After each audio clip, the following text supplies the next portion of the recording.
Praise the Lord. സ്നേഹമുള്ളവരെ, ബൈബിളിലെ അവസാനത്തെ പുസ്തകം വെളിപാട് പുസ്തകം എന്നാണ് അറിയപ്പെടുന്നത്. ആ വെളിപാട് പുസ്തകം എഴുതപ്പെട്ട സാഹചര്യം ശ്രദ്ധേയമാണ്. തടവറയിൽ കഴിയുന്ന ഒരു വ്യക്തി, നാട് കടത്തപ്പെട്ട ഒരു വ്യക്തിയാണ്. അത് തടവറയിൽ വെച്ചാണ് ഈ പുസ്തകം എഴുതുന്നത്. ആ പുസ്തകം എഴുതപ്പെട്ട സാഹചര്യത്തെക്കുറിച്ച് വെളിപാട് പുസ്തകത്തിൻ്റെ ഗ്രന്ഥകാരൻ തന്നെ പറയുന്ന 2 വാക്യങ്ങൾ വായിച്ചുകൊണ്ട് നമുക്ക് ഇന്നത്തെ ധ്യാനം ആരംഭിക്കാം. നിങ്ങളുടെ സഹോദരനും പീഡകളിലും രാജ്യത്തിലും ക്ഷമാപൂർവമായ സഹനത്തിലും യേശുവിൽ നിങ്ങളോടൊപ്പം പങ്കുചേർന്നവനുമായ യോഹന്നാനായ ഞാൻ ദൈവവചനത്തെയും യേശുക്രിസ്തു നൽകിയ സാക്ഷ്യത്തെയും പ്രതി പാത്മോസ് എന്ന ദ്വീപിലായിരുന്നു. കർത്താവിൻ്റെ ദിനത്തിൽ ഞാൻ ആത്മാവിൽ ലയിച്ചിരിക്കെ കാഹളത്തിൻ്റേതുപോലുള്ള ഒരു സ്വരം എൻ്റെ പിന്നിൽ നിന്ന് കേട്ടു. ടർക്കിയുടെ പടിഞ്ഞാറെ തീരത്തു നിന്ന് ഏകദേശം 50 കിലോമീറ്റർ ഏജിയൻ ഉൾക്കടലിൽ ഉള്ള ഒരു ചെറിയ ദ്വീപാണ് പാത്മോസ്. ഏകദേശം 16 കിലോമീറ്റർ നീളം, വീതി കൂടിയ സ്ഥലത്ത് ഏതാണ്ട് 10 കിലോമീറ്റർ വീതി. ഇതൊരു ചെറിയ ഒരു ദ്വീപാണ്. ഈ ദ്വീപ് ഇന്ന് ഗ്രീസ് രാജ്യത്തിൻ്റെ ഭാഗമാണ്. ഏകദേശം 3000 ആളുകൾ അവിടെ താമസിക്കുന്നുണ്ട്. ഒട്ടും ഫലപുഷ്ടിയുള്ള സ്ഥലമല്ല. പച്ചക്കറികൾ പോലും പുറമേ നിന്ന് കൊണ്ടുവരുന്നു. കടൽ തീരത്തുള്ള അല്പം സമതലത്തിൽ മാത്രമേ എന്തെങ്കിലും കൃഷി നടക്കുന്നുള്ളൂ. അല്പം ഒലിവും മുന്തിരിയും പച്ചക്കറികളുമൊക്കെ. വലിയ കോളിളക്കങ്ങൾ ഉണ്ടാകുന്ന കടലിന് മധ്യത്തിലാണ് ഈ പാത്മോസ് ദ്വീപ്. ഏപ്രിൽ മുതൽ സെപ്റ്റംബർ മാസം വരെയുള്ള ഏതാനും 4-5 മാസങ്ങൾ മാത്രമേ അവിടെ ഇന്നാണെങ്കിൽ സഞ്ചാരികൾ വരാറുള്ളൂ. അന്നാണ് ഈ ദ്വീപിൽ ഉള്ള ജനങ്ങൾക്ക് എന്തെങ്കിലും പുറമേ നിന്നുള്ള സമ്പർക്കം ഉണ്ടാവുക. ഈ ദ്വീപ് റോമക്കാരുടെ ആധിപത്യത്തിന് കീഴിലായിരുന്നു പുതിയ നിയമകാലത്ത്.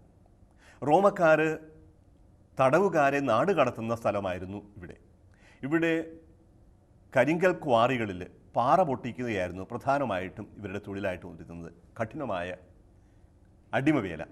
ഇപ്രകാരം അടിമവേലയ്ക്ക് വിധിക്കപ്പെട്ട വ്യക്തിയാണ് യോഹന്നാൻ. അദ്ദേഹത്തിന് വയസ്സ് 80 കഴിഞ്ഞിരുന്നു. ഡൊമീഷ്യൻ ചക്രവർത്തി 81 മുതൽ 96 AD വരെ റോമ ഭരിച്ച ഡൊമീഷ്യൻ ചക്രവർത്തി ഭരണത്തിൻ്റെ അവസാന കാലമായപ്പോഴേക്കും ക്രിസ്ത്യാനികൾക്കെതിരെ അതിശക്തമായ മതമർദ്ദനം അഴിച്ചുവിട്ടു. രാജാവിനെ കർത്താവ് ദൈവമെന്ന് ഏറ്റുപറയണം, ഏറ്റുപറയാത്തവർക്ക് ജീവിക്കാൻ അവകാശമില്ല എന്നൊരു കൽപ്പന പുറപ്പെടുവിച്ചു.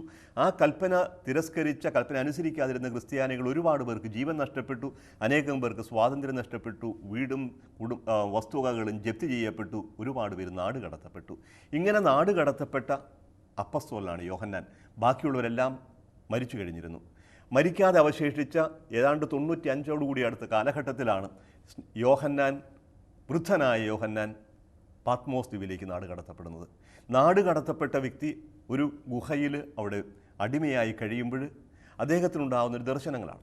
എല്ലാം അസ്തമിച്ചു എന്ന് വിചാരിച്ച് ഒരിക്കലും മോചനം കിട്ടാൻ പറ്റാത്ത രീതിയിൽ ഈ വാർദ്ധക്യത്തിൽ അടിമപ്പാളയത്തിൽ ജോലി ചെയ്യാനായിട്ട് വിധിക്കപ്പെട്ട യോഹന്നാൻ്റെ പിന്നിൽ നിന്ന് കേൾക്കുന്ന സ്വരം ദൈവത്തിൻ്റെ സ്വരമായിരുന്നു. ഈ തടവറയിലാണ് ഒരു വലിയ വെളിപാട് ആരംഭിക്കുക. പ്രപഞ്ചത്തെ സംബന്ധിച്ച ദൈവത്തിൻ്റെ പദ്ധതി, ഇപ്പോൾ നടക്കുന്നതും ഇനി വരാൻ പോകുന്നതുമായ കാര്യങ്ങളെക്കുറിച്ചുള്ള ദൈവിക പദ്ധതി മുഴുവനും ഒരു വെള്ളിത്തിരയിൽ എന്ന പോലെ യോഹന്നാൻ്റെ മനോമുഖത്തിലൂടെ കടന്നു പോകുന്നത് ഈ തടവറയുടെ മധ്യത്തിലാണ്. എല്ലാം നഷ്ടപ്പെട്ടെടുത്ത് ദൈവത്തിൻ്റെ പുതിയ ഉൾക്കാഴ്ചകൾ, വെളിപാടുകൾ ഉണ്ടാകുന്നു.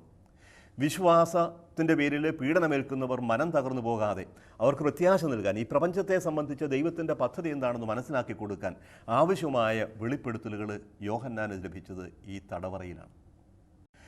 താൻ ഏൽക്കുന്ന പീഡനത്തിൻ്റെ കാരണം എന്താണെന്ന് യോഹന്നാന് വെളിപ്പെട്ടു കിട്ടി. മതപീഡനത്തിന് നേതൃത്വം കൊടുക്കുന്ന റോമ ചക്രവർത്തിയും അത് നടപ്പിലാക്കുന്ന അധികാരികളുമൊക്കെ വാസ്തവത്തിൽ പിശാചിൻ്റെ പിണിയാടുകളാണെന്നും നന്മയെ ഈ ഭൂമിയിൽ നിന്ന് തുടച്ചു മാറ്റാൻ ശ്രമിക്കുന്ന സാത്താൻ്റെ ഉപകരണങ്ങളാണെന്നും ഉള്ള ഉൾക്കാഴ്ച യോഹന്നാന് കിട്ടിയത് ഈ തടവറയിൽ വെച്ചാണ്.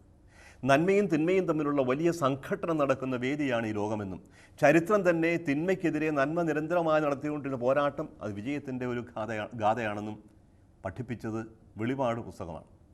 അപ്പോൾ തിന്മ വളരെ ശക്തമായി പ്രത്യക്ഷപ്പെടും. സകല ആയുധങ്ങളും തിന്മയുടെ കയ്യിലുണ്ട്. 7 തലയും 10 കൊമ്പും 10 കിരീടങ്ങളുമുള്ള വലിയ ഉഗ്രസർപ്പമായി തിന്മ പ്രത്യക്ഷപ്പെടുന്നു. മറുഭാഗത്തു നിന്ന് നന്മയോട് ചേർന്ന് നിൽക്കുന്ന സഭ ഗർഭിണിയായ സ്ത്രീയെപ്പോലെ ബലഹീനയാണ്. ബലഹീനെങ്കിലും പ്രതീക്ഷയുള്ളവളാണ്.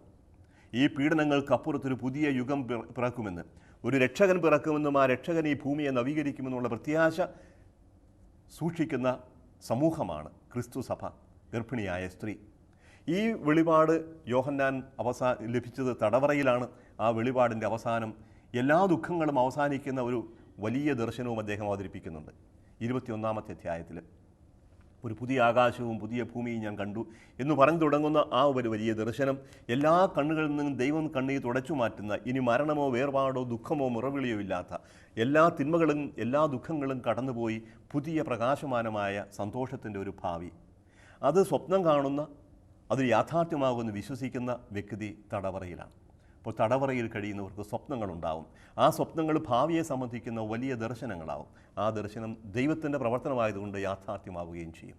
അതുകൊണ്ട് ഇപ്പോഴുണ്ടാവുന്ന ക്ലേശങ്ങളിൽ മനസ്സുമടുക്കാതെ, തടവറയിലാണെങ്കിൽ പോലും നിരാശരാവാതെ ദൈവത്തിൻ്റെ രാജ്യത്തെ സ്വപ്നം കാണാനായിട്ട് ശ്രമിക്കുക. ആ സ്വപ്നങ്ങൾ സാക്ഷാത്കരിക്കാനുള്ള ദൈവത്തിൻ്റെ ശക്തി നമുക്ക് ലഭിക്കും. ദൈവം അത് യാഥാർത്ഥ്യമാക്കുകയും ചെയ്യും.